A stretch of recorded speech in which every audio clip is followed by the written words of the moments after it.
Election میں عوام کے فیصلے کے سامنے سر تسلیم خم کریں گے، ملک کے 4.5 سال ضائع کیے گئے۔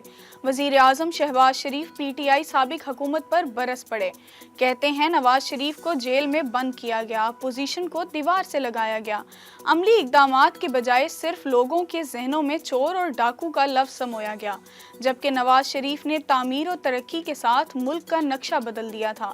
شرک پور میں ترقیاتی منصوبوں کا سنگ بنیاد رکھنے کی تقریب سے خطاب۔ غربت کی چکی میں پسے عوام کے لیے بجلی کا طاقتور جھٹکا، بنیادی ٹیرف میں 7.5 روپے تک فی یونٹ اضافے کی منظوری، وفاقی کابینہ سے سرکولیشن کے ذریعے سمری کی منظوری لے لی گئی۔ نیپرا نے بجلی کے بنیادی ٹیرف میں 4 روپے 96 پیسے بڑھانے کی منظوری دی تھی۔ لاہور میں چند گھنٹے کی طوفانی بارش، ہر طرف پانی ہی پانی، جل تھل ایک ہو گیا، نشیبی علاقے زیر آب، فیڈر سٹرپ ہونے سے بجلی بند۔ شہر میں اربن فلڈنگ کا خطرہ، گلشن راوی میں سب سے زیادہ 200 ملی میٹر بارش ریکارڈ، ایئرپورٹ 195، تاج پورہ 191، لکشمی چوک میں 178 ملی میٹر بارش ہوئی۔ وزیر اعلیٰ پنجاب کا شہر کا دورہ، انتظامیہ کو الرٹ رہنے کی ہدایت۔ خیبر پختونخوا میں بارشوں سے تباہی، 4 افراد جاں بحق، پی ڈی ایم اے کی رپورٹ کے مطابق 12 گھروں کو بھی نقصان پہنچا۔ بارشوں کے بعد دریائے سندھ بھی بھرنے لگا، کوٹ ادو میں چشمہ بیراج کے مقام پر پانی کی سطح بلند، دریا میں نچلے درجے کا سیلاب، تونسا بیراج پر بھی پانی کی سطح میں اضافہ۔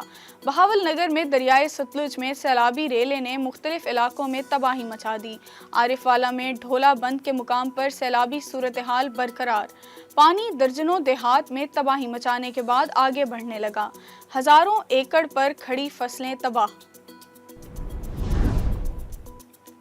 وزیر اعظم شہباز شریف، حمزہ شہباز سمیت دیگر ملزمان کے خلاف منی لانڈرنگ کا کیس، احتساب عدالت کے جج نے ملزمان کی بریت کا تحریری فیصلہ جاری کر دیا۔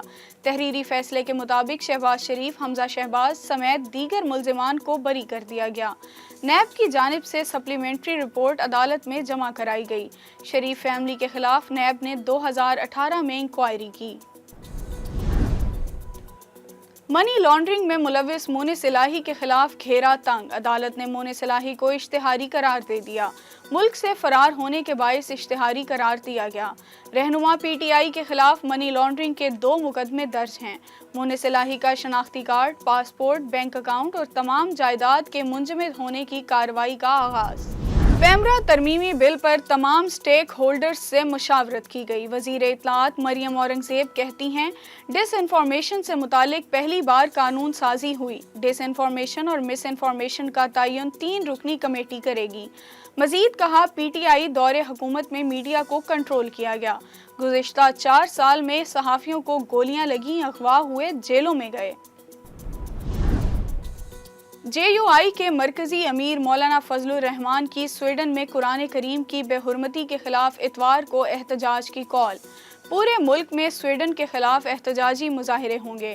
مولانا کا کہنا ہے، امت مسلمہ تورات، انجیل سمیت تمام آسمانی کتابوں کا احترام کرتی ہے، عدم برداشت، تنگ نظری اور تحمل کا جذبہ ختم ہونے کو مغرب اظہار رائے کی آزادی کا نام دے رہا ہے۔ لاہور میں ڈی آئی جی شارق جمال کی پراسرار موت کا معمہ حل، پولیس اور ورثا نے طبی موت قرار دے دیا۔ پولیس نے زیر حراست خاتون کو ساتھیوں سمیت رہا کر دیا۔ Police officer D H A میں اپنے گھر میں مردہ حالت میں پائے گئے تھے۔ پاکستان سری لنکا کے درمیان دوسرا ٹیسٹ 24 جولائی سے شروع ہوگا۔ شاہین کولمبو میں آج سے ٹریننگ سیشن میں ان ایکشن ہوں گے۔ 2 ٹیسٹ میچز کی سیریز میں پاکستان کو 1-0 کی برتری حاصل۔ پاکستان کے لیے ایک اور اعزاز، عالمی جونیئر اسکواش چیمپئن شپ کے سیمی فائنل میں پاکستان کے حمزہ خان کی شاندار کامیابی، فائنل تک رسائی حاصل کر لی۔ میلبورن میں پاک آرمی سے تعلق رکھنے والے محمد حمزہ خان نے سیمی فائنل میں فرینچ حریف میل ول کو واضح مارجن سے شکست دی۔ پھلوں کا بادشاہ آم، جنوبی پنجاب کی خاص سوغات۔ آج آم کا عالمی دن، سندھڑی، چونسا، سمر بہشت چونسا، چناب، گولڈ سمیت مختلف اقسام کی آم دنیا بھر میں مشہور۔ پاکستان کے باغوں کے آم ذائقے میں اپنی مثال آپ۔